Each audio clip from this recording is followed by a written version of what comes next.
Hello everybody, this is Manu S, and today I got something a little different for my viewers, and that is a review of MTG Arena, which now has lifted the NDA, the non-disclosure agreement, so the game can be discussed, can be recorded, can be streamed, can be made public. It is still in closed beta and you need a beta key to get into closed beta, but you can get one by watching some of the big streamers that are giving away keys in raffles, and you can also follow the official MTG Arena Twitter. They have been, at least yesterday, throwing out a bunch of first come first serve keys every half an hour or so for people to just randomly jump in, type in, and activate their accounts. But yeah, today I will show you the client since the latest update and talk a bit about what I think of MTG Arena so far to give you an idea what to expect. Alright, so this is the client.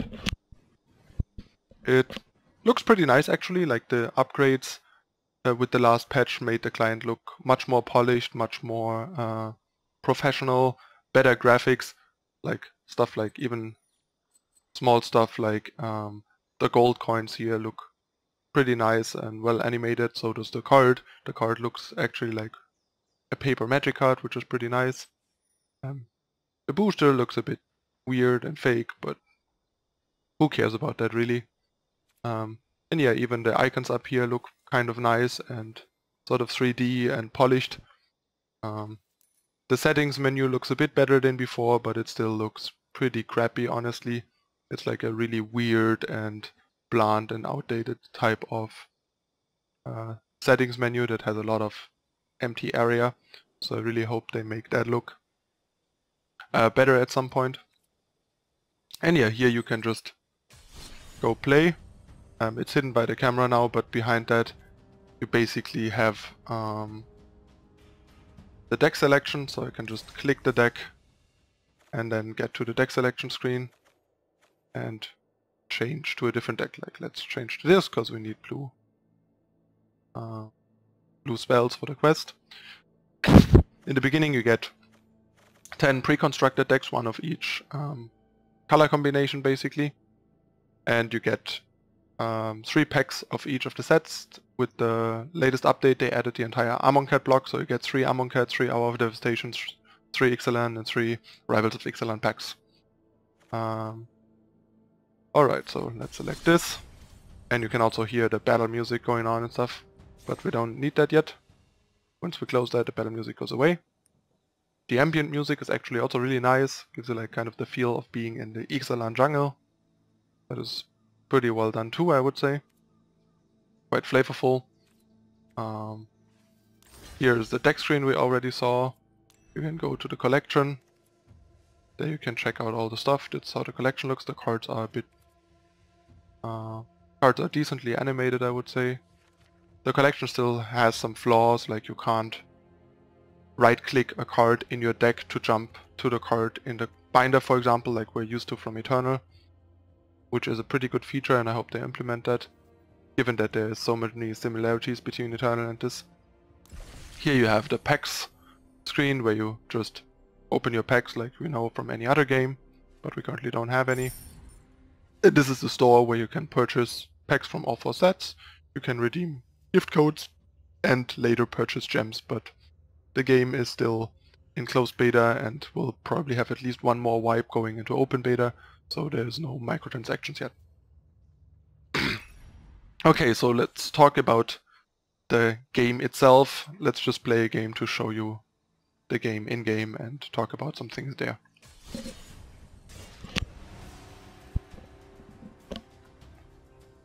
We found an opponent. Matchmaking screen is pretty nice. Get your opponent, there's rank. Currently there's only... okay, we gotta turn down the volume a bit. It's loud.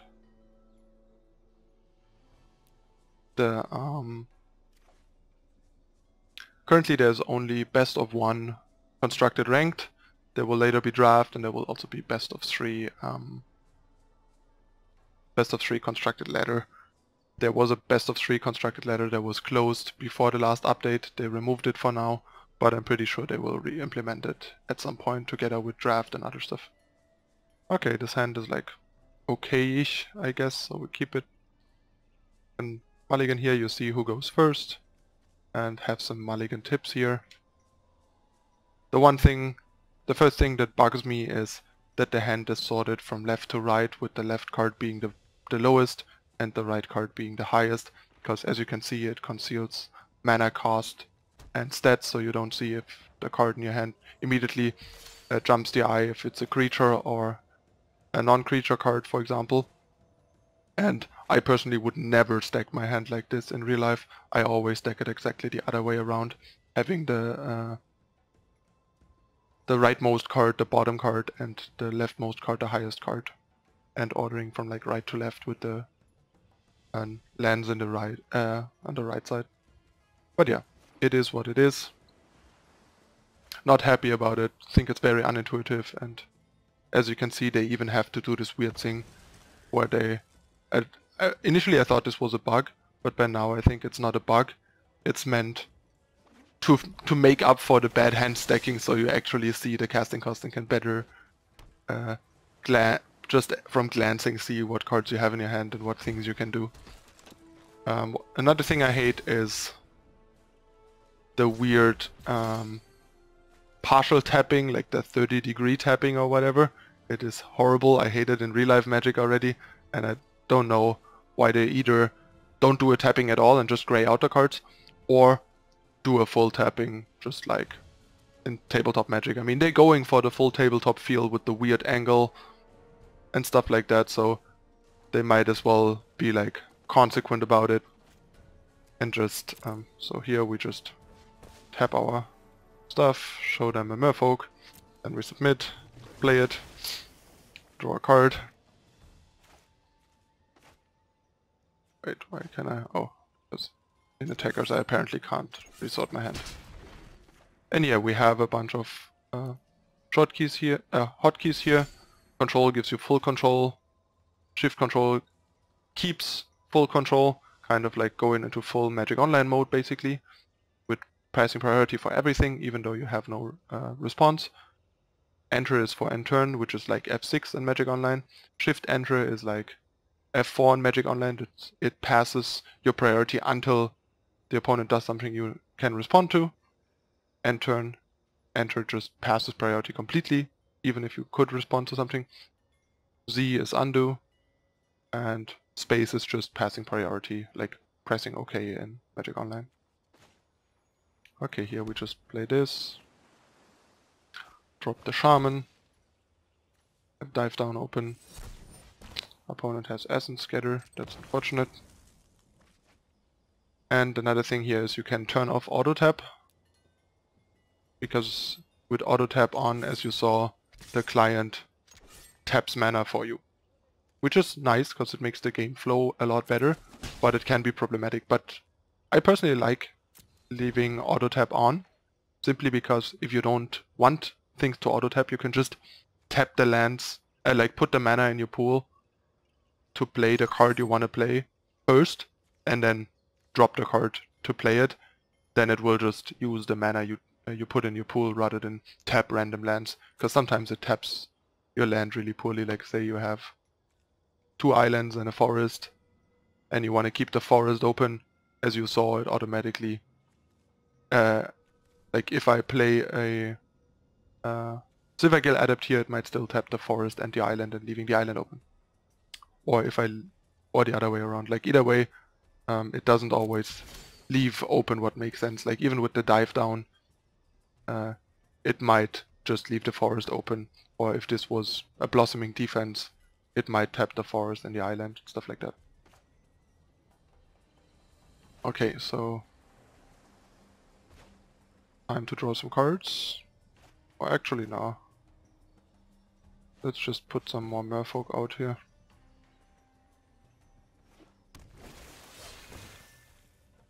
It's a bad habit to cast pre-combat, but it also is faster.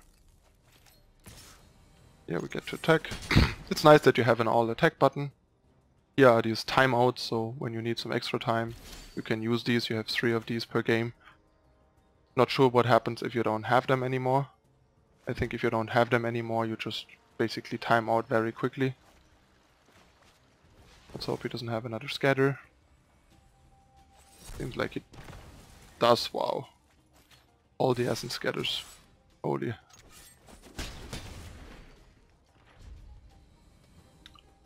And yeah, like the boards look pretty cool, I think. The opponent's hand could maybe be slightly more forward, so you can see a bit more of the hand, but all in all it's fine. I think the deck and the graveyard could be a bit more to the left. That's a bit awkward. How about we don't cast pre-combat for a change? Just chip away at him. And here you see he just uses the islands, which is fine. It also shows you what it's gonna tap usually, so that helps. Then we end turn. But yeah, I think I would like this to be a little closer to the right, like closer here, like the deck being here. But the exile goes here, so I guess that's why. But it's a bit weird. And this guy explores, so I just unsummon it. Get some more damage. Oh wait, it wasn't end of turn. That was so bad. That was so bad. I thought we were at the end of turn. From all the talking. Well, I guess if he does that, that's good, because then we get to attack a bunch. This doesn't really do anything. But we get in for some damage. The single worst decision, if you ask me, is putting the names of the players here. Like you can see him bottom left and top right. Like not even like here. So it kind of jumps the eye. No, glued to the top of the screen and the right of the screen. Like, who the fuck did that? This is so terrible. I don't get it. It's a horrible design decision. It's, you basically actively have to search for the player's name on the screen. It's super hard to find, super hard to see. It's way too small. It's way too, like, put into place where you don't look for it. I don't get it. It's a terrible choice. I hope they change it. Any position is better than that. And yeah, one thing I couldn't show is you have emotes. But I'll just play another game to show you. Okay, this is the rewards. You have some special rewards here. There's like a pack at 5, 10 and 15 wins every week. Resets weekly. And then you have, I think, 200 gold and a random card on the first 2 wins each day. And after that, I think the next 2 or 3 are 50 gold and a random card. And after that you get a random common or better. Sometimes, like, I got 2 uncommons yesterday, I think, from this, from the, like, common quest, if I'm not mistaken, so they can be common or better. Okay, let's see what we got. A bit heavy on the sound there. Yeah, we got an uncommon and 200 gold. Let's play one more to show you some more of the in-game stuff.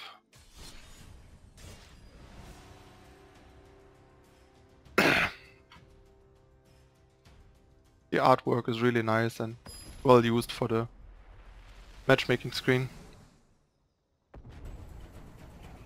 And yeah, the player names are just wow. We get the same board again, unfortunately.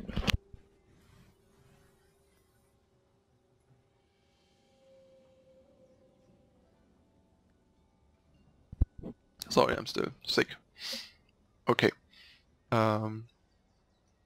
Mulligan this. You can click this to set stops here. If you don't want to like go full control, you can just set stops. And yeah, we keep this. It's a bit slow hand, but it's decent. We leave this on top too. You could drag it to the bottom. Have our duel.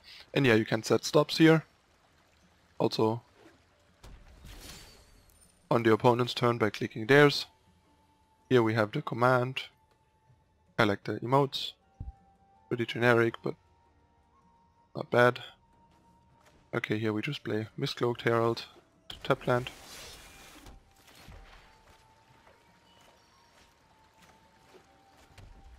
This is a slightly pimped pre-constructed deck, basically. Okay. lands. Gonna Swift Warden end of turn. And get in for damage.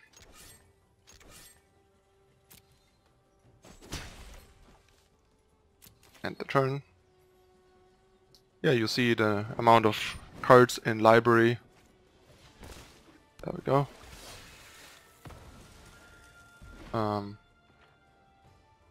Amount of graveyard cards, amount of library cards, amount of exile cards if there was an exile. You don't see the amount of hand cards by mousing over, which is a bit of an oversight. I think they could do that. The way they are stacked, they are pretty well countable, actually better than in a lot of other card games, since they are like sticking out a bit, so you can count them easier without messing up the count, so that's nice when the hand is fuller. Also, with the 7 card maximum hand size that we are used to from Magic, it's also less big of a deal than in Hearthstone or Eternal, where you have bigger hand sizes more frequently.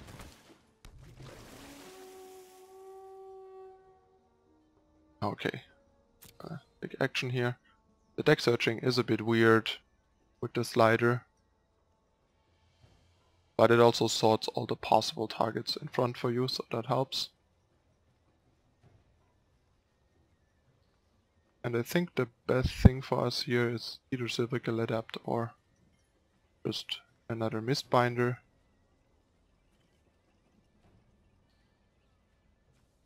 I think I like Silvergill Adapt a bit better here, given that we are a bit light on resources. Putting that on top. Not sure, like this is still bugged. It shows us a Mistbinder on top when there is actually a Silvergill Adapt on top. That's a bit annoying. I noticed that already yesterday. Get in. But yeah, if you right click it, you get the Silvergill Adapt. The animation is just screwed up.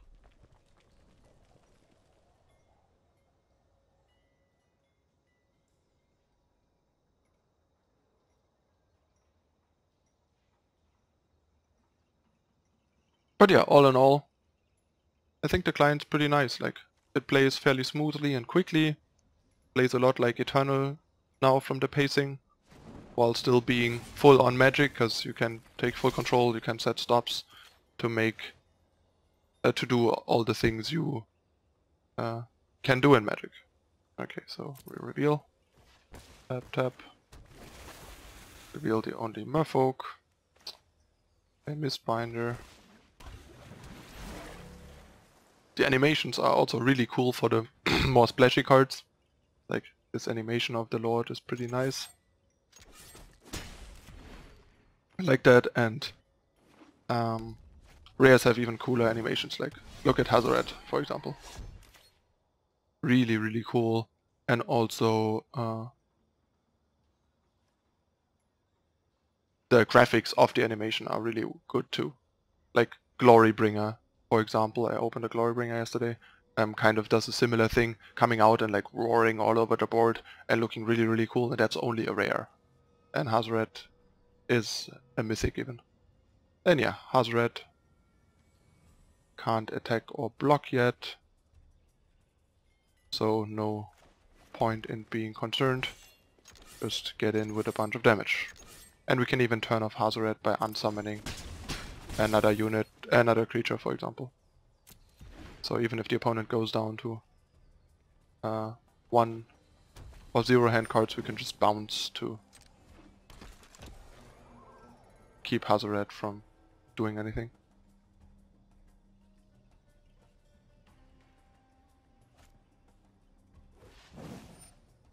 It's fine.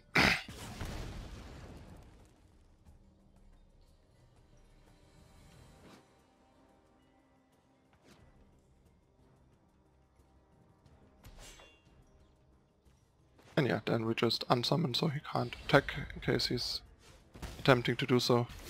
And it's also nice that you have the cards revealed this way that you know from the opponent's hand, so that's really cool. And yeah, now the opponent is likely just dead to the Tarot. And yeah, it's still bugged. We still see a Mistbinder on top instead of the card back, so it's not showing the Adept as Mistbinder, it's just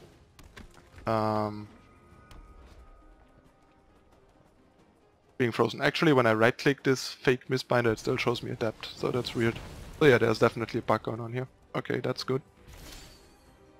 Puts us in a position where we actually need to find something to deal the last 2 damage, which is pretty unfortunate.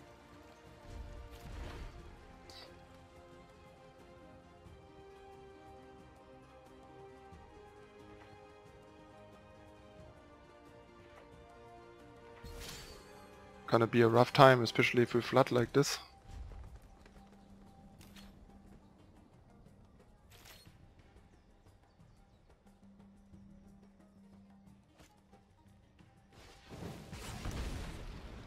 Opponent had the second Hazoret. Not bad having so many Hazorets already. That's a good draw in this spot, because that might be enough to just end the game.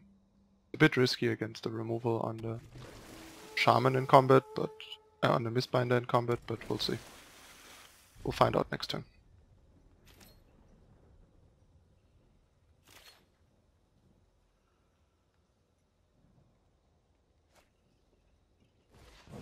Opponent had another blank.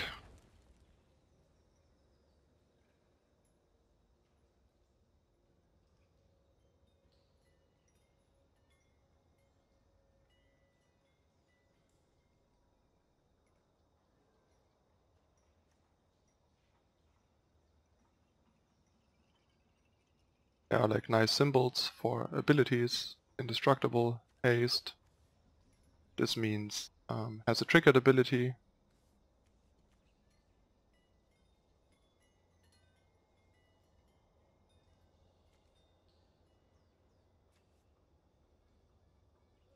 It's a bit weird that this has the haste symbol, because that looks like the haste symbol, but it doesn't have haste.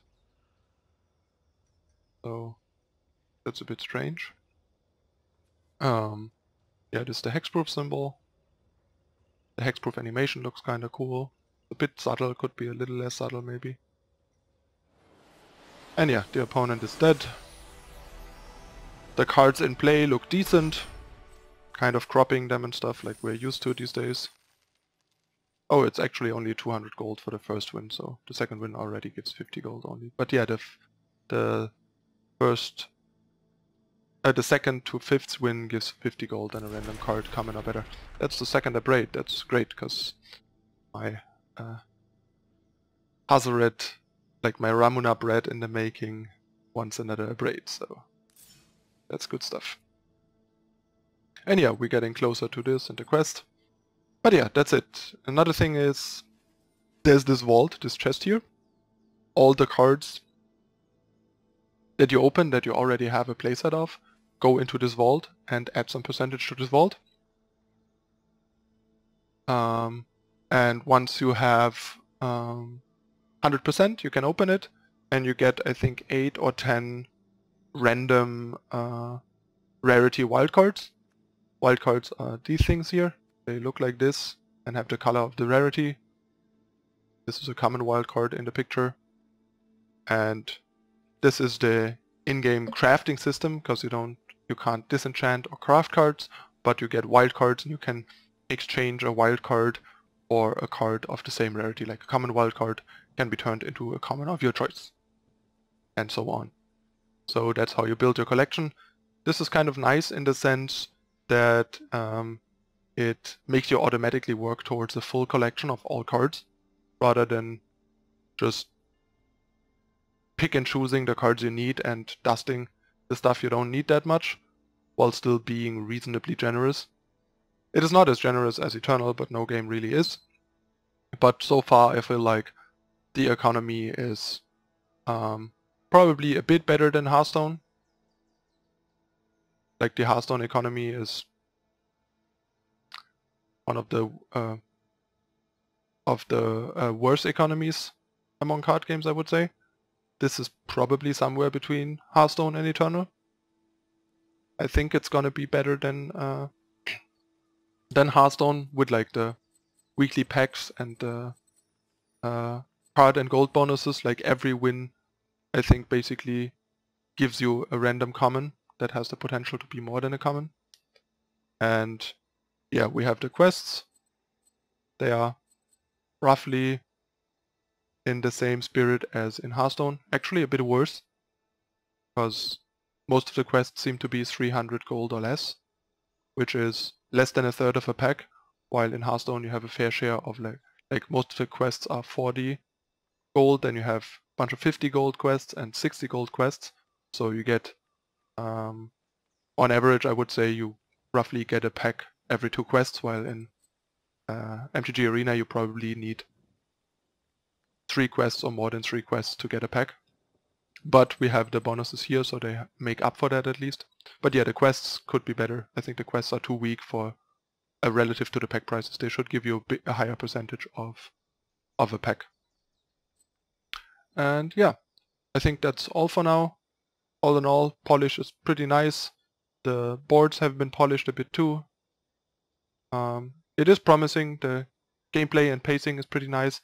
There are just a bunch of like smaller choices that seem terrible. Like I still kind of hate the angle on the board, the positioning of the player names, stuff like that. A couple of visual bugs like we saw, but it's growing into itself, and yeah, it's becoming pretty solid and enjoyable. So if you like Magic, if you want to play Magic again, if you want to play the best digital Magic product yet, try to get into closed beta and get started with MTG Arena. I'll be occasionally streaming it in conjunction with Eternal, like after Eternal streams.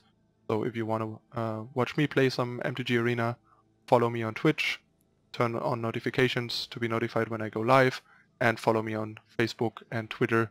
I'll even post there if I transition from Eternal to MTG Arena usually, so that people don't have to watch the Eternal stream if they just are coming for the MTG Arena stream, for example. And I'll upload the stream highlight chunk from yesterday's MTG Arena stream when we started playing right after the patch, to give you an idea how it was to get started. Okay, that's it for this MTG Arena review. All in all, it's pretty nice. Economy is decent. Gameplay is pretty modern. They found good ways to make the gameplay feel smoother, more fast-paced, and more like in real life, where you shortcut a lot of stuff too, because nobody goes through all the steps like on Magic Online. And they found good ways to yeah, make it feel more like playing Magic in real life, and also feel more like a modern fast-paced video game than the clunky client that Magic Online is. So yeah, I'm hopeful and positive for the future of MTG Arena, and looking forward to how it's gonna develop. They are off to a solid start, I would say. This was ManuS with an MTG Arena closed beta NDA drop review of MTG Arena. And thanks for watching, everyone. Don't forget to like and subscribe if you enjoyed it and want to see more Eternal or MTG Arena in the future. Thanks for watching. I'm out.